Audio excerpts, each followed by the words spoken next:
Hello friends, कैसे हैं आप सब। वेलकम टू माय चैनल एक्सकॉटरी। मैं हूं आपका फ्रेंड एडवोकेट कैलाश और आज हम डिस्कस करने वाले हैं मैटरनिटी लीव के ऊपर। आज हम डिस्कस करने वाले हैं मैटरनिटी लीव राइट्स के ऊपर। एक्चुअल में गवर्नमेंट ने इसके लिए मैटरनिटी बेनिफिट एक्ट 1961 बनाया हुआ था ताकि इसके अकॉर्डिंग किसी भी महिला जो कि वर्किंग वुमेन है, जो कि काम करने वाली हैं, जो कि कॉर्पोरेट सेक्टर में या गवर्नमेंट सेक्टर में या कहीं भी अगर वो डेली बेसिस पे भी काम कर रही हैं तो उन्हें मैटरनिटी के अकॉर्डिंग उन्हें प्रेगनेंसी के टाइम में कुछ बेनिफिट मिल पाए और बेनिफिट के अकॉर्डिंग उन्हें कुछ लीव मिल पाए जिसमें कि वो आराम कर सकें। लेकिन बहुत सारी सिनेरियो में ये देखा गया है जो एम्प्लॉयर या तो उन्हें डिसमिस कर देते हैं उनकी जॉब से या फिर किसी भी तरीके से उन्हें निकालने की कोशिश में रहते हैं या फिर उन्हें लीव प्रोवाइड नहीं करते। तो आज इस वीडियो के अंदर मैं उनके राइट्स को लेकर के डिस्कस करने वाला हूं, जो उनके पास क्या राइट हैं और अगर वो राइट्स उन्हें नहीं दिया जा रहा है, वो अवेल नहीं कर पा रही हैं, तो उसकी रिगार्डिंग उनके पास लीगल रेमेडीज क्या है, इसके ऊपर भी आज हम इस वीडियो में डिस्कस करने वाले हैं। तो इस वीडियो में जो मैं कवर करने वाला हूं वो सबसे मेन चीज है जो ये किस सेक्टर पे एप्लीकेबल है। मतलब वो क्या प्राइवेट लिमिटेड कंपनी में ही एप्लीकेबल होगा, ये पब्लिक पे भी या फिर गवर्नमेंट वाले पे भी, ये किस पे एप्लीकेबल है ये भी डिस्कस करूंगा। इसमें क्या कॉन्ट्रेक्चुअल एम्प्लॉय इंक्लूड होते हैं या वो इंक्लूड होंगे जो कि मिनिमम वेजेस वाले हैं। ये सारी चीजें आज मैं आपको इस वीडियो में कवर करके उनके लीव राइट्स के बारे में डिस्कस करूंगा, जिससे कि आप इस मैटरनिटी बेनिफिट एक्ट 1961 को, जिसमें कि बेनिफिट ऐड किया गया है, इस बेनिफिट के बारे में आप पूरी तरीके से समझ पाओ। साथ ही अगर कोई भी महिला एम्प्लॉय, कोई भी वुमेन अगर वर्किंग है, कहीं भी वर्किंग है, तो उनकी क्या एलिजिबिलिटी क्राइटेरिया होंगी जिसके अकॉर्डिंग वो अपना लीव अवेल कर सकती हैं, ये भी आज इस वीडियो के अंदर मैं कवर करने वाला हूं। तो आप इस वीडियो को लास्ट तक देखना ताकि ये सारी चीजें, ये जो बेनिफिट हैं, ये जो राइट है, ये जो लीगल रेमेडीज हैं, ये सारी बातें आपको समझ में आए और आप इसके बारे में जान पाओ, समझ पाओ। तो आइए स्टार्ट करते हैं इस वीडियो को। जैसे कि मैंने इसमें मेंशन कर रखा है, जो ये अमेंडमेंट हुआ है 2017 के अंदर, इस अमेंडमेंट का वीडियो में सेपरेट जो है कवर करूंगा। साथ ही वीडियो के लास्ट में मैं कुछ चीजें बताऊंगा जो इसमें क्या अमेंडमेंट्स हुए थे, और अगर उसमें कवर नहीं हो पाया, अगर कुछ क्वेश्चन आपके फिर भी रह जाते हैं, तो मैं इसके लिए आपको एक सेपरेट वीडियो बना करके पूरा कंप्लीटली समझाऊंगा जो एक्चुअल में अमेंडमेंट क्या किया गया था और पहले मैटरनिटी बेनिफिट एक्ट क्या था। अब ये बात आ गई, जो ये एक्ट, ये जो मैटरनिटी बेनिफिट एक्ट 1961 है, ये एप्लीकेबल किसके ऊपर है, वो कौन ऐसे पर्सन हैं, वो कौन ऐसे गवर्नमेंट एम्प्लॉयर हैं या कौन सा ऐसा सेक्टर है जिसके ऊपर ये एप्लीकेबल है। तो मैं आपको बता दूं, ये एप्लीकेबल होता है ऑल एस्टेब्लिशमेंट। देखिए इसमें पूरा कवर हो गया। मैंने इसमें यहां कोई भी चीज ऐसा छोड़ा नहीं है, मैंने इसे इसलिए यहां पे डायरेक्टली मेंशन किया है ऑल एस्टेब्लिशमेंट, चाहे वो पब्लिक हो, प्राइवेट हो या फिर इसको गवर्नमेंट सेक्टर भी मान के चलो आप, गवर्नमेंट हो या सेमी गवर्नमेंट हो, कोई भी सेक्टर, सभी सभी इंक्लूड हैं इसमें। यहां तक कि कोई फैक्ट्री, कोई शॉप, कोई प्राइवेट कंपनी, कोई माइंस, कोई प्लांटेशन, कोई भी हो, सारे कवर हो गए। यहां तक कि शॉप और फैक्ट्री भी कवर हो रहा है। तो इस बात को भी ध्यान में रखने की बात है, जो यहां ये सारी चीजें कवर हो रही है, इसीलिए मैंने यहां पे लिखा ऑल एस्टेब्लिशमेंट, सभी कवर हो गए इसके अंदर। लेकिन इसमें जो सबसे खास बात है, जो वो एस्टेब्लिशमेंट जिनके पास 10 या उससे ज्यादा इंप्लॉय काम कर रहे हैं, क्योंकि कई बार जब हम शॉप में काम कर रहे हैं, डेली बेसिस पे काम कर रहे हैं, वहां पे हो सकता है जो 3-4 एम्प्लॉय ही काम कर रहे होंगे, तो उस कंडीशन में उनके ऊपर एप्लीकेबल नहीं होगा। वो सारे एस्टेब्लिशमेंट जहां पे 10 या उससे ज्यादा एम्प्लॉय काम कर रहे हैं, उन सब के ऊपर एप्लीकेबल है। जितने भी लेबर लॉ में एक्ट हैं, लेबर लॉ में एक्ट है, उन सभी में मैक्सिमम क्राइटेरिया यही दिया गया है, जो 10 या उससे ज्यादा अगर एम्प्लॉय काम कर रहे हैं तो वहां पे ये एप्लीकेबल है, चाहे वो कोई भी एस्टेब्लिशमेंट हो, चाहे वो पब्लिक सेक्टर हो, प्राइवेट सेक्टर हो, गवर्नमेंट हो, सेमी गवर्नमेंट हो या कोई factory, shop, private company, mines, कुछ भी हो। अगर ये कंडीशन पूरा हो रहा है तो उनके ऊपर एप्लीकेबल होगा। तो हमें सबसे पहले इसकी एप्लीकेबिलिटी समझ में आ गई, जो किसके ऊपर एप्लीकेबल है, वो कौन से ऐसे एम्प्लॉयर होंगे जिनको ये एक्ट ध्यान में रखना है, जो वो अपनी एम्प्लॉय, अपनी विमेन एम्प्लॉय को इसके बेनिफिट के बारे में बता पाए। अब जैसे कि मैंने आपको बताया था, जो इसमें मैं एलिजिबिलिटी क्राइटेरिया के बारे में भी डिस्कस करूंगा, जो वो कौन से ऐसे वर्किंग एम्प्लॉय हैं, वो वर्किंग विमेन एम्प्लॉय हैं जो कि इसमें एलिजिबल हैं अपनी लीव लेने के लिए। तो इसके लिए हमने एक यहां पे एक पेज कवर किया हुआ है एलिजिबिलिटी क्राइटेरिया को लेकर के। इसमें जो सबसे बड़ी बात ध्यान में रखने वाली है वो ये है, जो must have work for at least 80 days in 12 month before expected delivery. जो भी डिलीवरी डेट आया, जो भी डेट आया, मान लेते हैं 1 जनवरी आया या 30 सितंबर आया, सितंबर, या फिर मैं इसको मैं इस तरह से मान लेता हूं, जो 30 दिसंबर आया, ठीक है, और ये आपका एक्सपेक्टेड डिलीवरी डेट है, ये आपका एक्सपेक्टेड डिलीवरी डेट है। यहां जो मेंशन किया गया है एक्सपेक्टेड डिलीवरी, इससे 12 महीने पहले, मतलब आपने 1 जैन से कहीं अपॉइंट कर लिया, ठीक है, इस बीच में आपको एटलीस्ट 80 डेज आप उसमें काम किए हो,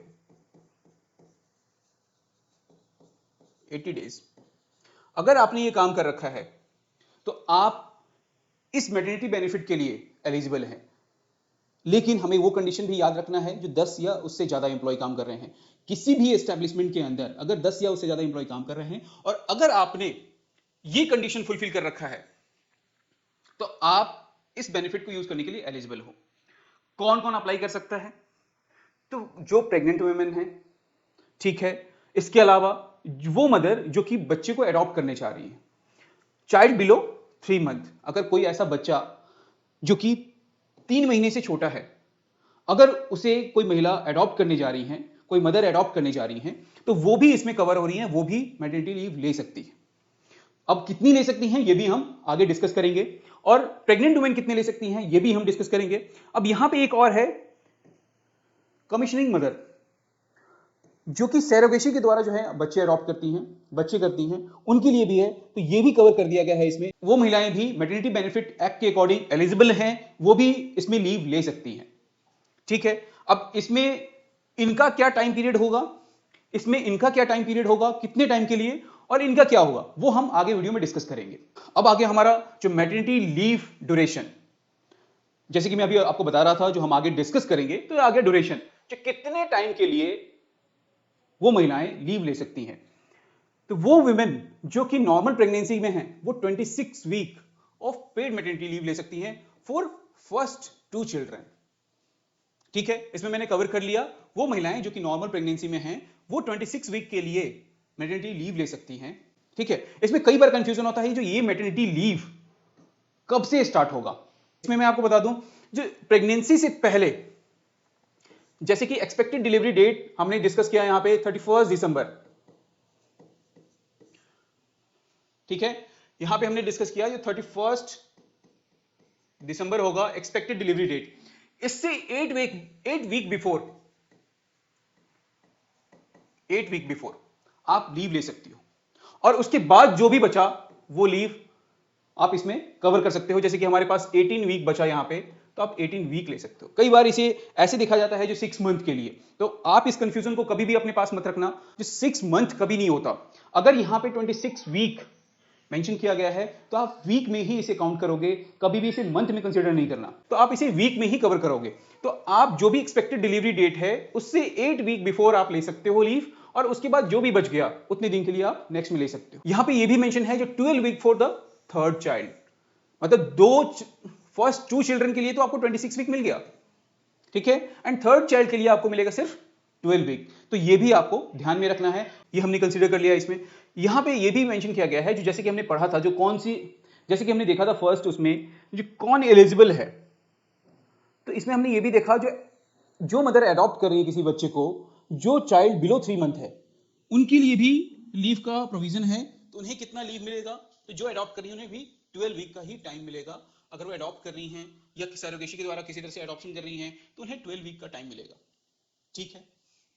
अब आगे बात, जो अगर किसी तरह का इलनेस हो जाए, कोई ऐसी कॉम्प्लिकेशन आ जाए, किसी तरह का प्रॉब्लम आ रहा है, तो उस कंडीशन में यहां पे मेंशन किया गया है जो additional 1 month leave in case of illness arising out of pregnancy. Additional मिल रहा है आपको 1 मंथ लीव, एडिशनल है, इस बात का ध्यान रखें, यहां पे मेंशन किया गया एडिशनल। अब इसमें कंसीडर नहीं किया जाएगा, तो यहां पे क्योंकि एडिशनल मेंशन है, अगर यहां पे डायरेक्ट होता 1 month leave in case of illness, तो हो सकता था जिसे कंसीडर नहीं करते, लेकिन यहां पे एडिशनल 1 मंथ लिखा हुआ है, इसलिए हम इसे कंसीडर करेंगे 1 month leave in case of illness arising out pregnancy. अब आ गया जो क्या राइट्स हैं, क्योंकि कई बार ऐसा देखा गया है, जो महिलाएं, वर्किंग वुमेन जब बहुत लंबे समय से किसी एम्प्लॉयर के पास काम कर रही होती हैं, लेकिन जैसे ही प्रेगनेंसी पीरियड स्टार्ट होता है और वो किसी भी तरीके से इन्फॉर्म करती हैं, आपको मेल के थ्रू ही या रिटन में ही कोई चीजें प्रोवाइड करनी है और उसी पे कंफर्मेशन लेना है। अगर आप सिर्फ वर्बल कम्युनिकेशन करके किसी भी बात को छोड़ देते हो तो हो सकता है जो आपके पास कोई एविडेंस ना रहे, और जब कभी भी आप इस राइट के लिए आप फाइट करने जाओगे तो इट माइट बी पॉसिबल जो वहां पे आपको ये फेस करना पड़े जो सामने वाले पर्सन ये डिनाई कर सकता है मुझे इसके बारे में कोई नॉलेज था ही नहीं। इसलिए कभी भी आप रिटन में ही कम्युनिकेशन करें अपने एम्प्लॉयर के साथ, ये काफी जरूरी है। अब आ गया जो राइट क्या है ड्यूरिंग द मैटरनिटी लीव। तो फर्स्ट, फुल सैलरी मिलेगा आपको during the maternity leave. Second, job protection होगा, मतलब ना तो वो डिसमिस कर सकते हैं ना तो वो आपको डिमोशन कर सकते हैं। ठीक है, ये भी आपका है जो अगर आप मैटरनिटी लीव पे हो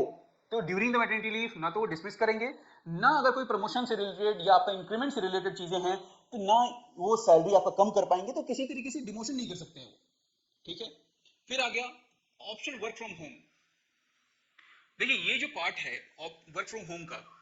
ये वर्क फ्रॉम होम जो है एम्प्लॉयर में अलाउ ऑन म्यूचुअल एग्रीमेंट पे, मतलब ऐसा नहीं है जो ये कंपलसरी आपका राइट है, आप नहीं मिलेगा तो आप इसके लिए भी फाइट करोगे, ऐसा नहीं है। ये आपके एम्प्लॉयर और आपके बीच का म्यूचुअल कंसर्न है, म्यूचुअल एग्रीमेंट है। अगर वो इस चीज के लिए मानते हैं और नेचर ऑफ वर्क ये कहता है, ये अलाउ करता है, नेचर ऑफ वर्क ये अलाउ करता है जो आप वर्क फ्रॉम होम में भी रह करके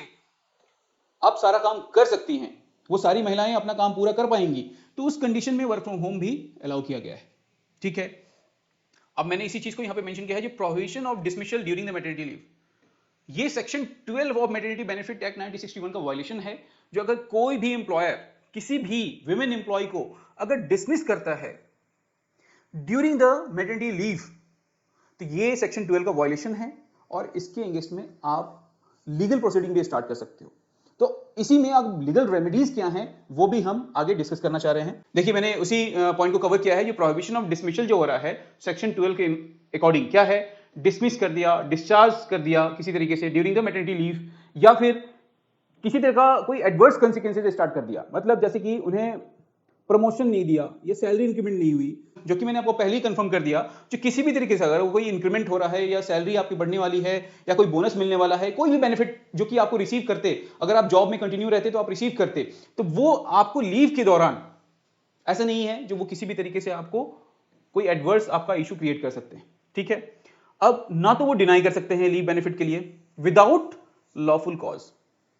अब देखिए इस लॉफुल कॉज का मतलब क्या है। लॉफुल कॉज को आप याद करो, जो मैंने आपको कुछ देर पहले एक चीज समझाया था, जो एटलीस्ट 80 डेज इन 12 मंथ,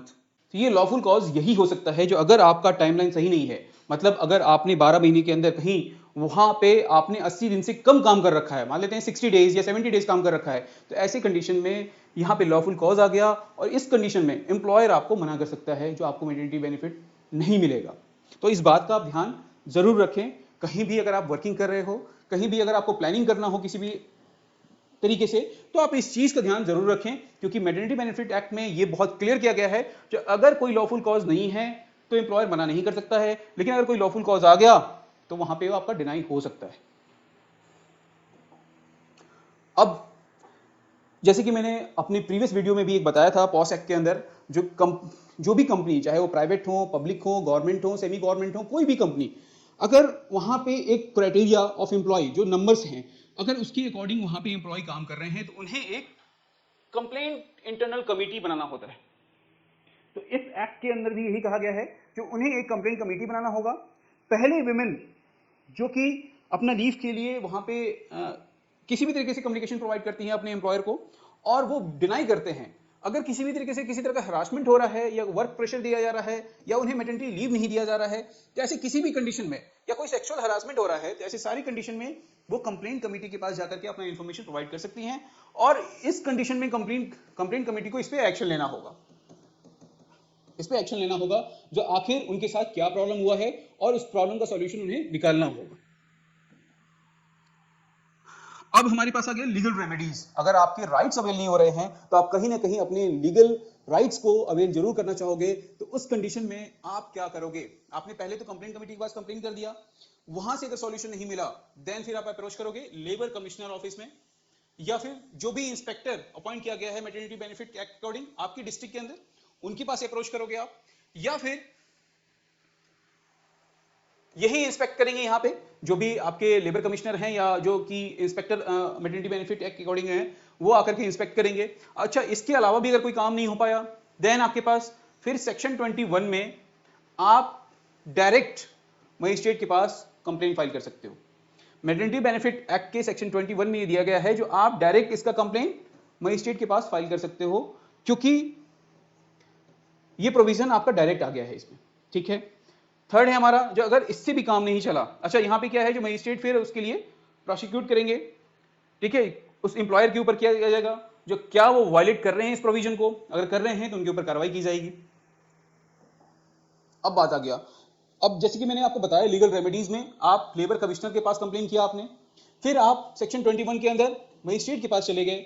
उससे भी काम नहीं बना तो आप इंडस्ट्रियल डिस्प्यूट लेबर कोर्ट के अंदर इंडस्ट्रियल डिस्प्यूट में आप पहुंच सकते हो, लेबर कोर्ट में डायरेक्ट केस फाइल कर सकते हो। अगर इन तीनों से काम नहीं बनता आपका, अगर काफी डिले हो रहा है, काफी परेशानी आप फेस कर रहे हो, तो ऐसी कंडीशन में आप writ petition direct high court में फाइल कर सकते हो। ये आपके लिए बहुत ही बड़ा बेनिफिशियल चीज है, क्योंकि कई बार इन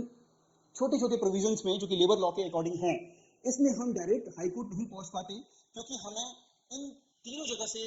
अपने केसेस को लेके आना होता है, क्योंकि ये सारी हायरार्की सिस्टम को हमें फॉलो करना होता है।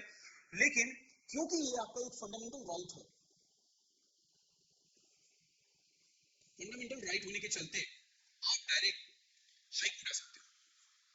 हाई कोर्ट में अपना आप केस फाइल कर सकते हो। ये आपके लिए बहुत ही बेनिफिशियल प्रोविजन है। इसके अलावा आप कहां कंप्लेन कर सकते हो, अगर किसी तरह का सेक्सुअल हरासमेंट हो रहा है, कोई आप पे गलत मैसेज कर रहा है, कोई आपको परेशान कर रहा है, तो आप इसके अकॉर्डिंग भी केस फाइल कर सकते हो। अब अगर कोई एम्प्लॉयर है, अगर वो सही में कोई प्रोविजन वायलेट कर रहा है, तो ऐसी कंडीशन में उनके ऊपर सेक्शन 21-22 के अकॉर्डिंग उन्हें 1 साल तक का इंप्रिजमेंट हो सकता है और साथ ही 50,000 का फाइन भी हो सकता है, और ये दोनों भी हो सकता है। कई बार ऐसा रहता है जो किसी भी वर्किंग वुमेन एम्प्लॉय का, एक मेरे पास मैटर आया था जिसमें कि किसी वर्किंग एम्प्लॉय का जो है वो 5 लाख रुपीज सैलरी थी। ऐसी कंडीशन में एम्प्लॉयर कह रहे थे जो नहीं, मैं तो 50,000 का फाइन पेमेंट कर दूंगा लेकिन मैं सैलरी नहीं दे पाऊंगा। तो ऐसी कंडीशन में ये दोनों चीजें एप्लीकेबल है, ये भी ध्यान में रखने वाली बात है। ठीक है, क्या कब होगा ये सारी चीजें, अगर वो लीव प्रोवाइड नहीं करते या बेनिफिट देने से डिनाई करते हैं, या ड्यूरिंग द मैटरनिटी अगर वो किसी भी तरीके से डिसमिस कर देते हैं तब भी,